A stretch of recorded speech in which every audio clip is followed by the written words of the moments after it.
Did piety truly shield women from the darkest whispers of an age steeped in fear? From the shadowy cloisters of the 11th to the 15th centuries, consecrated women, bound by vows of chastity and devotion, found themselves at the heart of accusations so wild, so unsettling, they defy belief. What horrors were said to unfold behind convent walls? What unholy acts were these brides of Christ accused of committing? Number 1. Demonic possession and blasphemy. The heavy oak doors of the convent were meant to keep the world out, to create a sacred space for quiet contemplation and fervent prayer. Yet sometimes the world, or something far worse, seemed to seep in through the very stones, bringing with it a chilling wave of fear and suspicion. One of the most terrifying accusations leveled against medieval nuns was that of demonic possession. This was not a simple illness or a fleeting moment of madness. It was seen as a direct assault by the forces of evil, a perverse inversion of their holy vows, turning a vessel of God into a plaything for the devil himself. Imagine a convent, perhaps in a secluded valley, its routines of prayer work and silence broken by guttural screams and unnatural contortion. A young nun, once known for her piety and serene demeanor, suddenly writhes on the floor, her body arching into impossible shapes. Her eyes, once downcast in humility, now roll back or fix on unseen horrors. A voice, deep and gravelly, not her own, issues forth from her throat, spewing vile curses and blasphemous insults against the very sacraments she once revered. She might curse the Virgin Mary, mock the crucifix, or declare her allegiance to Satan. This was the terrifying spectacle of alleged demonic possession, and when it struck within the hallowed walls of a nunnery, it sent ripples of terror far beyond the convent's immediate community. The medieval worldview held that the devil was a very real, tangible entity, actively seeking to corrupt souls and undermine the church. Nuns, dedicated entirely to God, were seen as prime targets. If the devil could corrupt one of God's own, it was a victory of immense symbolic power. The symptoms attributed to possession were varied and deeply disturbing. Beyond the contorted limbs and unnatural voices, nuns might reportedly exhibit superhuman strength, speak in languages they had never learned, or reveal secret knowledge. They might vomit strange objects, like pins, hair, or even small animals, believed to be the tangible manifestations of demonic torment. They might experience violent fits, enter trance-like states, or lash out at their sisters and superiors with inexplicable rage. The accusation of demonic possession often did not come out of the blue. Sometimes followed periods of intense stress within the convent, perhaps due to illness, famine, or internal strife. In some cases, it began with one nun and then eerily spread to others, creating what contemporaries called contagion of possession. This phenomenon, often referred to by modern historians as mass hysteria, was interpreted very differently in the Middle Ages. It was not seen as a psychological reaction, but as a full-blown spiritual warfare waged within the convent's walls. When multiple nuns began exhibiting similar symptoms, the fear intensified, and the search for a demonic culprit or a hidden pact with evil began in earnest. The response to such accusations was multifaceted and often terrifying for the accused. The first step was usually to call in a priest or a team of priests, often accompanied by local secular authorities. Church held that exorcism was the only remedy for true demonic possession. These exorcisms were not quiet, private affairs. They were often public spectacles, designed to drive out the demon and affirm the power of the church over evil. Possessed nun would be restrained, sometimes painfully, and subjected to a litany of prayers, holy water, relics, and the cross. The exorcist would demand the demon's name, its purpose, and its origin, often engaging in verbal battles with the alleged entity. During these rituals, the nuns' screams, blasphemies, and violent struggles were taken as further proof of the demon's presence, rather than as signs of distress from the woman herself. Beyond spiritual remedies, the accusation of demonic possession often carried with it a darker undertone, the suspicion of pacts with the devil. If a nun was possessed, was she merely a victim, or had she somehow invited the demon in, perhaps through forbidden practices, secret rituals, or even explicit agreements with infernal powers? This blurred the lines between possession and witchcraft, a far more dangerous accusation. If a nun was deemed to be willingly involved with demons, the ecclesiastical courts and even the secular authorities could become involved. Such accusations could lead to imprisonment, torture, and in the most extreme cases even death, though cases of nuns being executed for witchcraft directly linked to possession were rarer than for other women. The historical records, though fragmented, offer glimpses into these harrowing events. The epidemic of possession that reportedly swept through the convent of St. Bridget in Rome in the 14th century, or the earlier accounts of nuns in various European convents exhibiting unusual behaviors and uttering strange prophecies, all hint at the profound anxieties surrounding such phenomena. These events were not just local incidents. They were seen as signs of the times, a battleground for the soul of humanity, and the nuns, cloistered away from the world, became unwilling combatants. The psychological toll on the accused nun, even if the possession eventually subsided, must have been immense. She would have been subjected to intense scrutiny, public rituals, and likely severe physical and emotional distress. Her reputation, both within the convent and in the wider community, would have been irrevocably stained. Even if she was deemed freed from the demon, the shadow of her possession would linger, raising questions about her spiritual fortitude and her inherent purity. The accusations of demonic possession against medieval nuns were not just about their individual souls, they were about the perceived sanctity of the cloister itself, a chilling reminder that even the most devout places were not immune to the malevolent forces believed to stalk the medieval world. They were a testament to a society grappling with its deepest fears, projecting them onto those dedicated to spiritual perfection. Number 2. Secret infanticide and illegitimate children. The vow of chastity was perhaps the most fundamental and visible commitment a nun made. It was a promise of lifelong celibacy, dedicating her body and soul exclusively to God.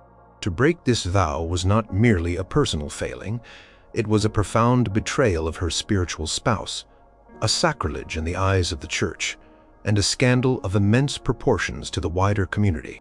Among the most shocking and persistent accusations leveled against medieval nuns was the secret birth and subsequent murder of illegitimate children.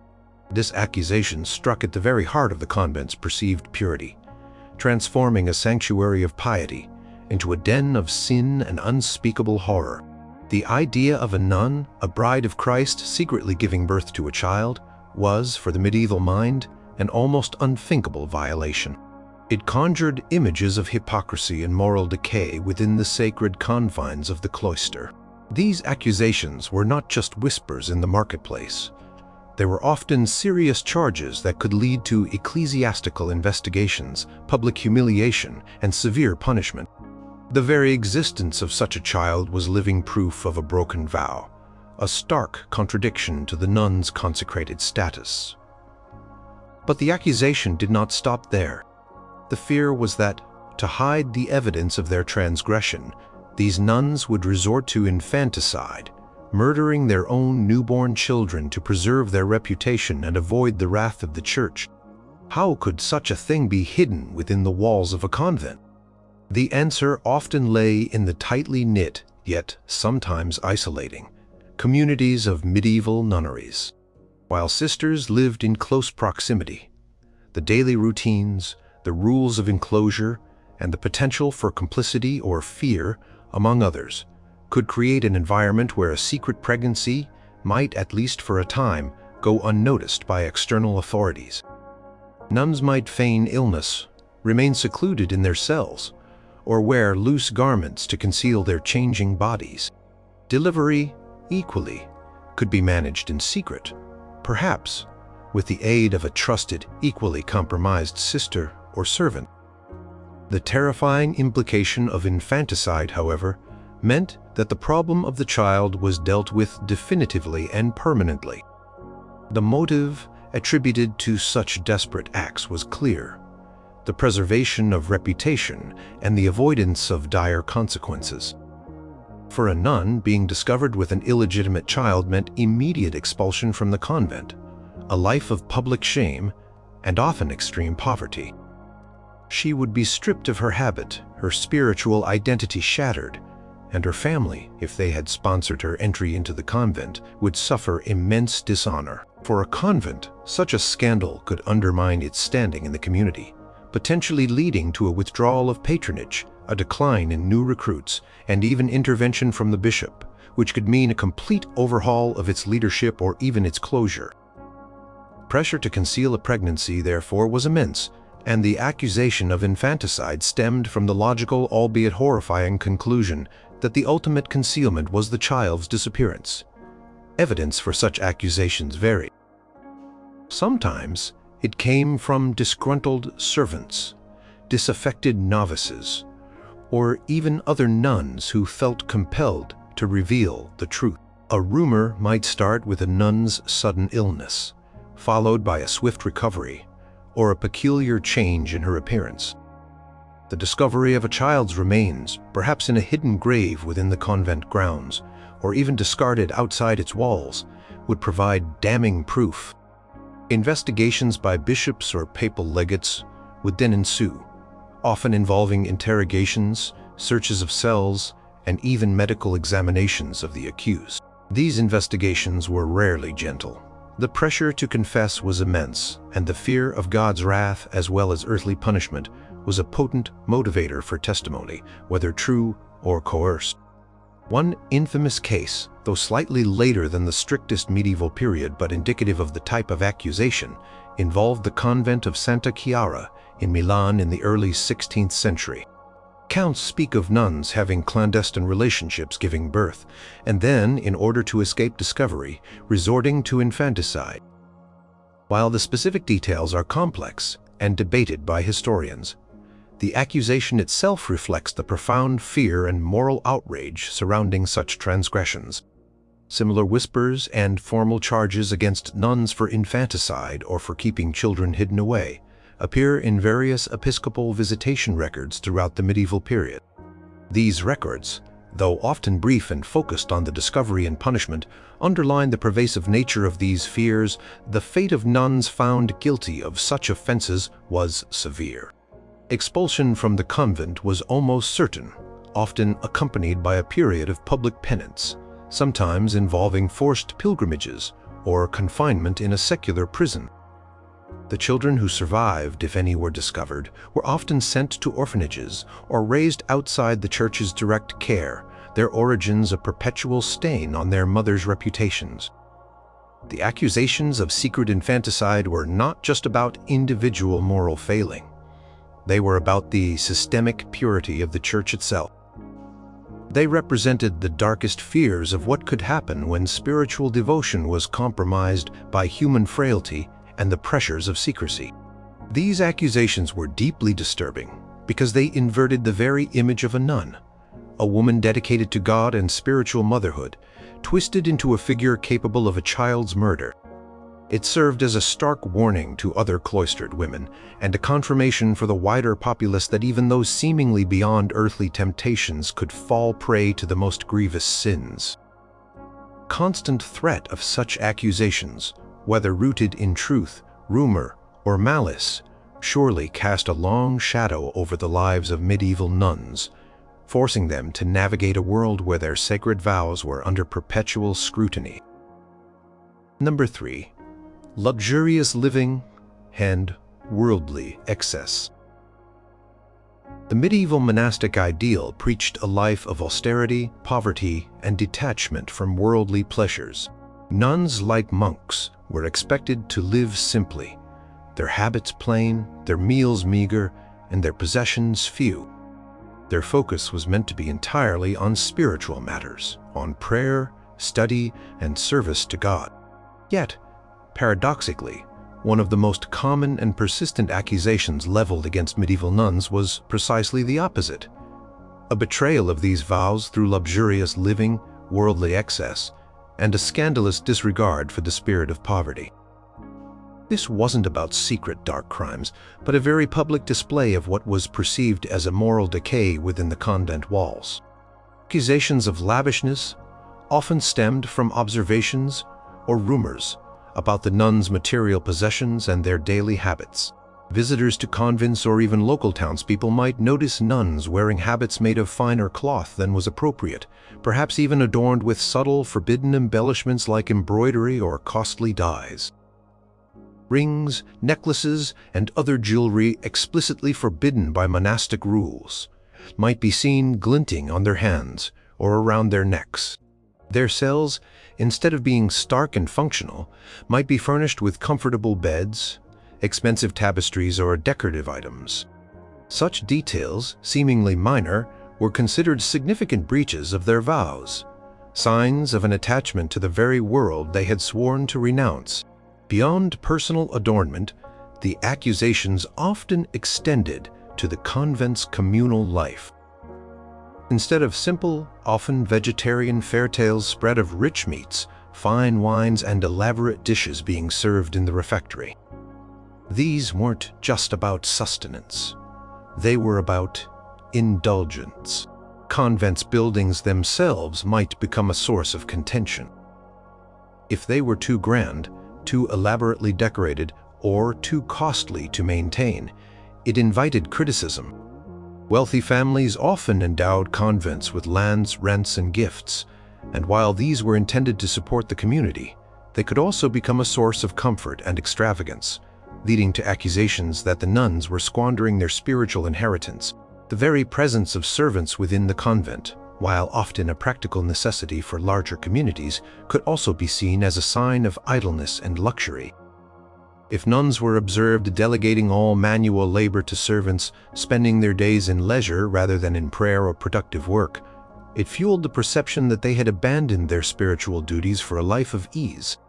Even their intellectual pursuits, if they veered too far from sacred texts, could be criticized.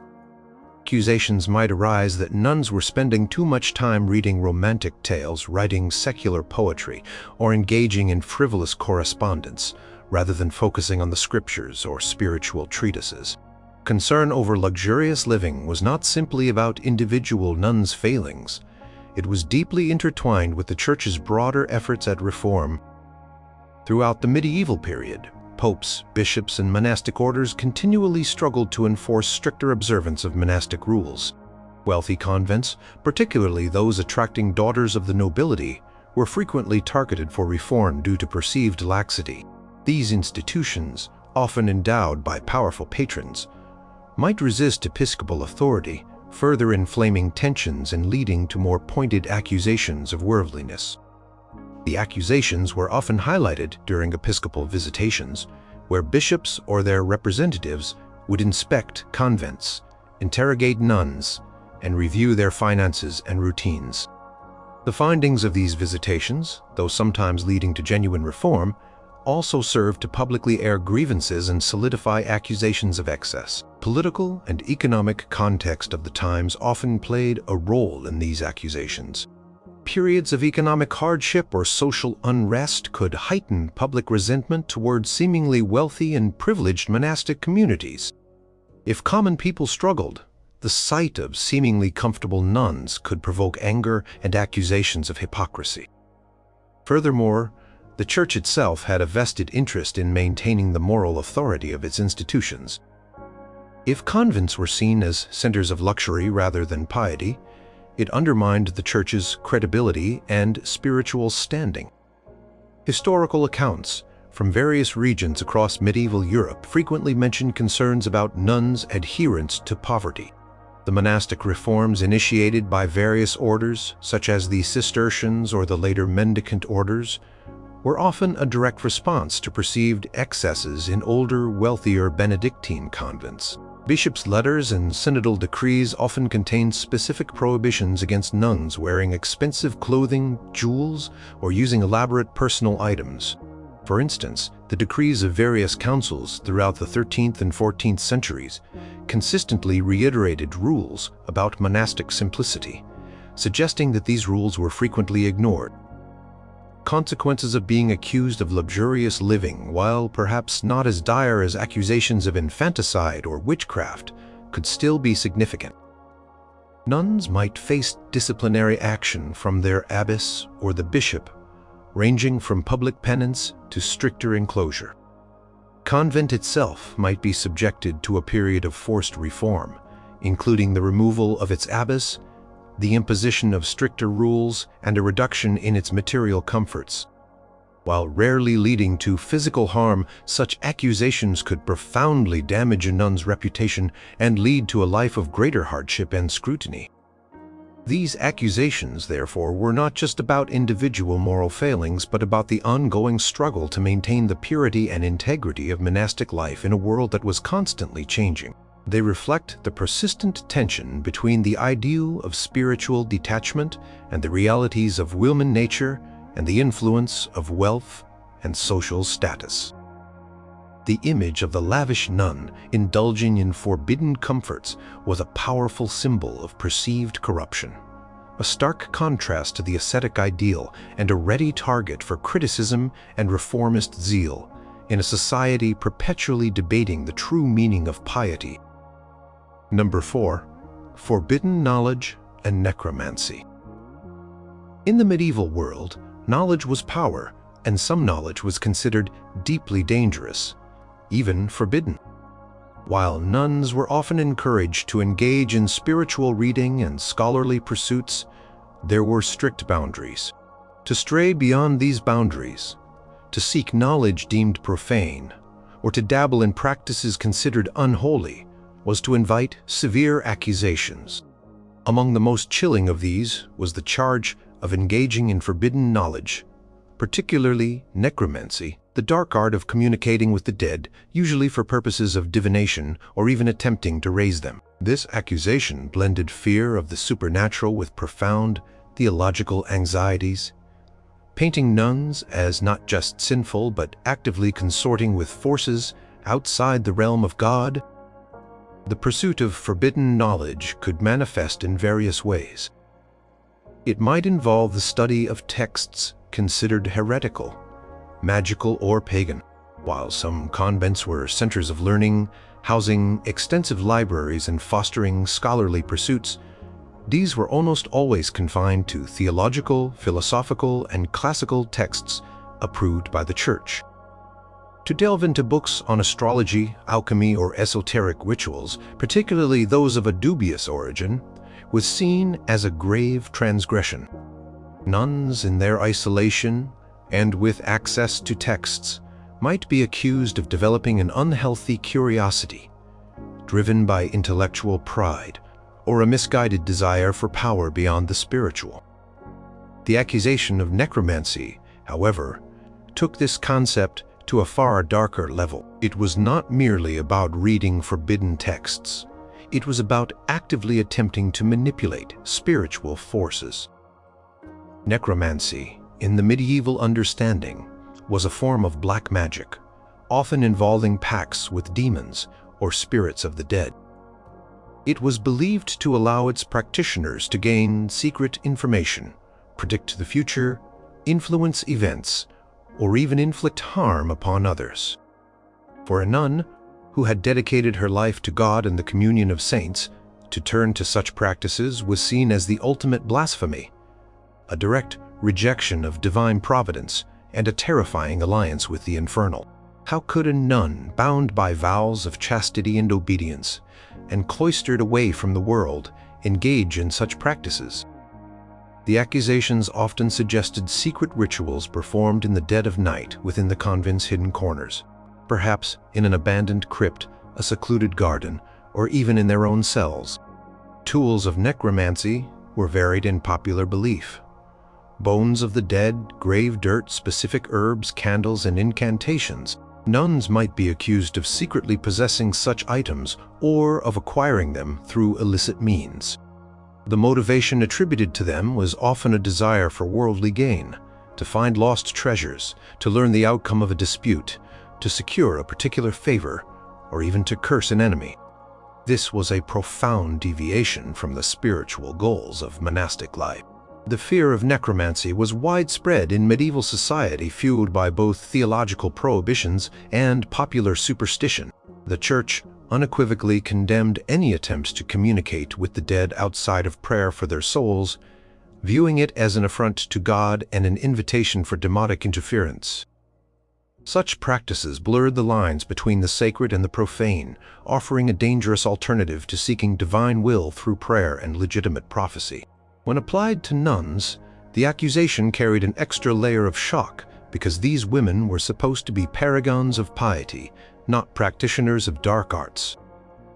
The historical records contain instances of accusations against clergy, both male and female, for dabbling in magical practices. While specific, detailed cases of nuns being tried solely for necromancy are perhaps less common than generalized accusations of witchcraft in the later period, the underlying fear was potent. For example, accusations related to divination, the use of charms, or attempts to summon spirits appear in some ecclesiastical court records, often as part of broader charges of heresy or superstition. These often targeted individuals who gained a reputation for unusual knowledge or who provided services considered beyond the pale of accepted religious practice. Consequences of being accused of forbidden knowledge or necromancy were extremely severe. A nun found guilty could face excommunication, a public stripping of her habit, and perpetual imprisonment. Fear of being identified as a witch or a necromancer often led to torture during interrogation, designed to extract confessions and names of accomplices. While the burning of witches was more prevalent in the early modern period, the foundational beliefs and fears about pacts with the devil and forbidden practices were firmly rooted in the medieval era. Such an accusation could destroy not only the accused nun's life, but also cast a long shadow over her entire convent, raising questions about its spiritual integrity and its ability to maintain discipline.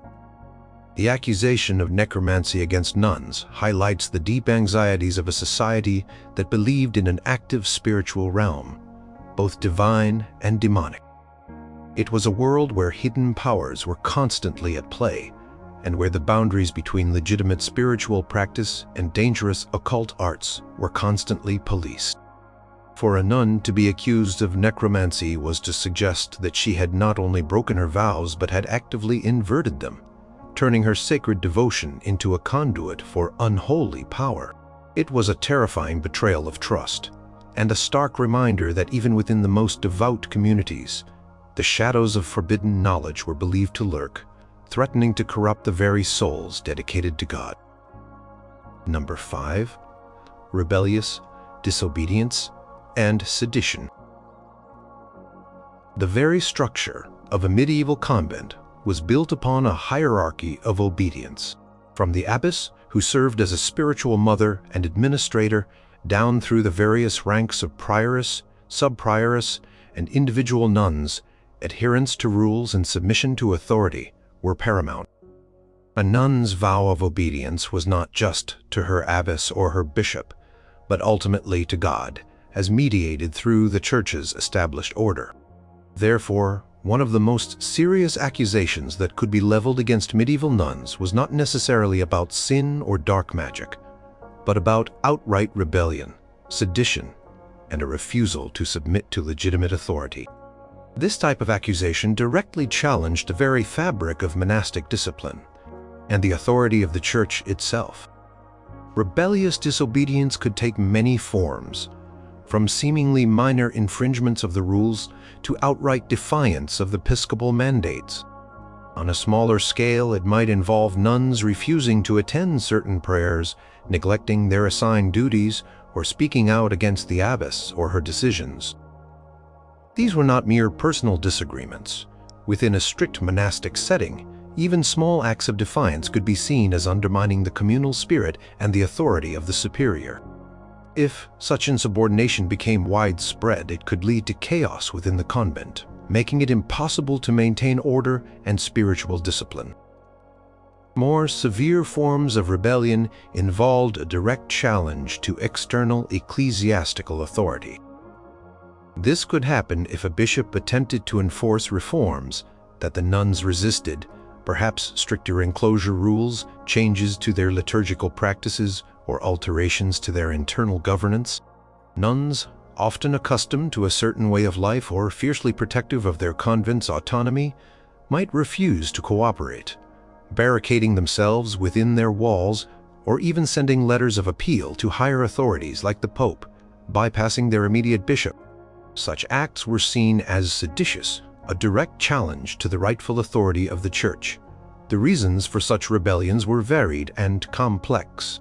Sometimes it stemmed from genuine grievances, a tyrannical abbess, mismanagement of convent finances, or attempts by external authorities to impose unfair burdens or changes that threatened the convent's traditions or well-being. At other times, it might be rooted in a convent's long-standing traditions and its determination to maintain its unique customs against external pressures for uniformity. Powerful noble families, who often endowed convents and placed their daughters within them, could also play a role, lending their support to rebellious nuns if their interests were aligned. Historical records are rich with examples of such disputes.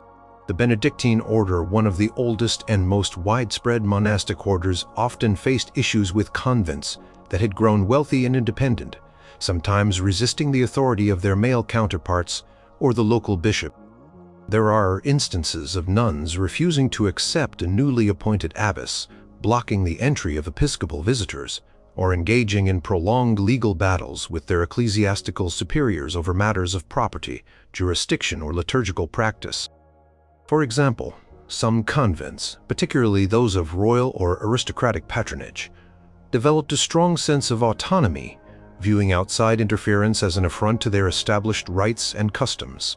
The accusation of sedition often came from the bishop or other ecclesiastical authorities who felt their authority undermined.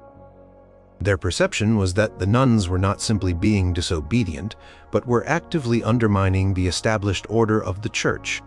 This could lead to serious consequences, including interdicts placed on the convent, forbidding religious services, excommunication of the rebellious nuns, and ultimately forced intervention by secular authorities to compel obedience.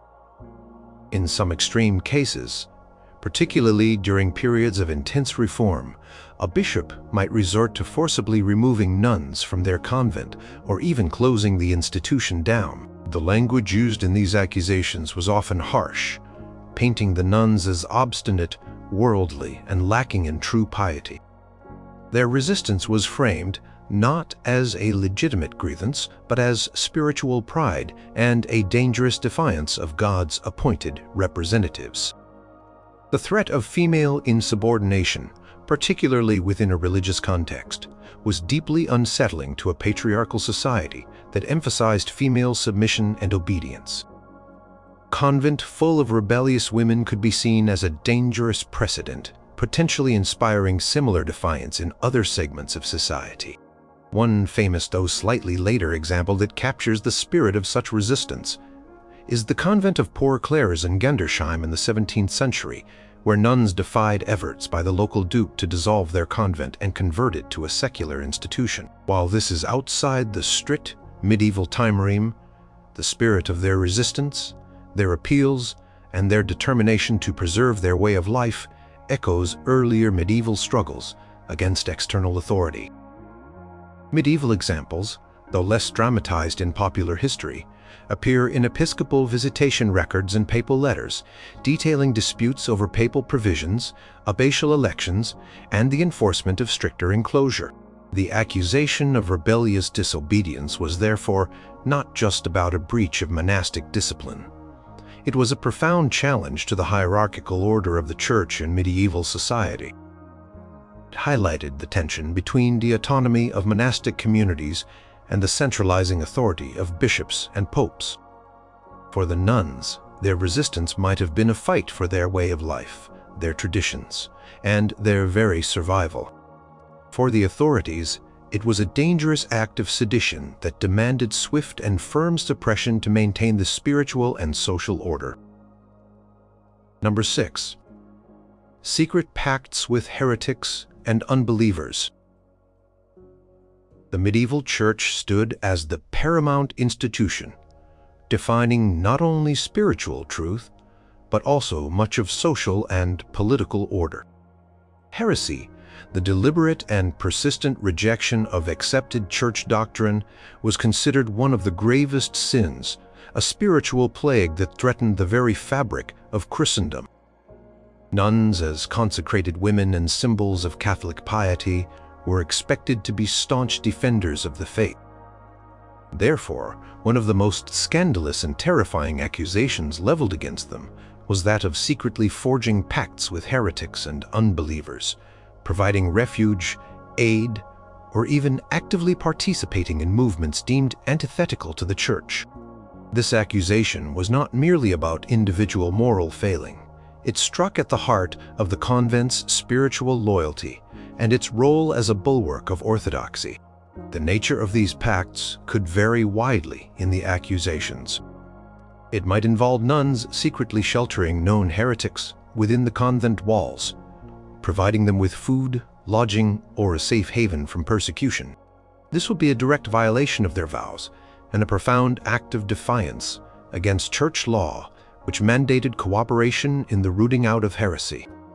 Such actions could be driven by misplaced charity, family connections, if a heretic relative sought refuge, or a genuine, albeit misguided, sympathy for the heretical cause. More damning still was the accusation that nuns were themselves embracing heretical beliefs. This meant rejecting core Catholic doctrines, perhaps questioning the nature of the sacraments, the authority of the Pope, or the veneration of saints. They might be accused of holding secret meetings with heretical leaders, exchanging forbidden texts, or even practicing alternative forms of worship that diverged from accepted Catholic liturgy. This type of accusation turned the convent, meant to be a fortress of faith, into a breeding ground for spiritual dissent, a truly terrifying prospect for church authorities. Targets of such accusations were often linked to specific heretical movements of the medieval period. Cathars, for example, a dualist sect particularly prevalent in southern France during the 12th and 13th centuries, were seen as a grave threat to the Church. Their rejection of many Catholic doctrines, including the sacraments and the material world, led to fierce persecution. Nuns in regions affected by Catharism might be accused of having gone over to the Cathar faith, perhaps embracing their ascetic practices or their theological viewpoints. Similarly, later movements like the Waldensians or even early stirrings of Hussitism could lead to similar suspicions against monastic communities. The motivation for such accusations was complex. Sometimes genuine suspicion arose from a nun's unusual behavior, her expressed doubts about doctrine, or her known associations. Bishops, concerned about the purity of the faith within their diocese, conducted visitations and inquisitions, actively seeking out signs of heresy. At other times, accusations might be politically motivated, used to discredit a particular convent or to seize its assets. During the fervor of the Inquisition, which became increasingly institutionalized in the 13th century, even slight deviations from orthodoxy could invite scrutiny, and a nun, with her education and social standing, might be seen as a particularly dangerous target if she were to embrace heresy. The methods of discovery often involved informants, interrogations, and the examination of correspondence or texts found within the convent. Records from the various inquisitions, though primarily focused on secular individuals, occasionally reveal glimpses of clergy, including nuns, being investigated for heretical leanings. While direct cases of widespread conviction and execution of nuns for heresy are not as common as for other segments of the population, the accusation was a potent weapon. Could lead to the dissolution of convents, the imprisonment of nuns, and intense pressure to recant their alleged errors. The societal impact of such accusations was immense. convent tainted by heresy would not only lose its spiritual standing, but also its financial support and its ability to attract new recruits. The local community, steeped in Catholic belief, would likely view such a convent with suspicion and fear, seeing it as a source of spiritual contamination. The accusation of nuns making pacts with unbelievers went even further, suggesting a betrayal of Christian identity itself. While unbelievers in the medieval context often referred to Jews or Muslims, the accusation against nuns usually focused on heresy within the Christian fold, implying a complete abandonment of their faith. For a nun to be accused of heresy was to suggest that she had not only broken her vows, but had fundamentally renounced the very foundations of her spiritual life. It was a profound act of spiritual treason, turning a vessel of God's grace into a carrier of dangerous falsehoods. The fear of heresy was deeply ingrained in medieval society, and when it touched the consecrated women of the Church, it generated a particular kind of dread, shaking the very foundations of spiritual trust and communal security. These accusations, born from a fervent desire for religious purity and a deep-seated fear of deviation, underscore the intense pressures and dangers faced by medieval nuns in a world where theological conformity was paramount, and deviation could lead to truly devastating consequences.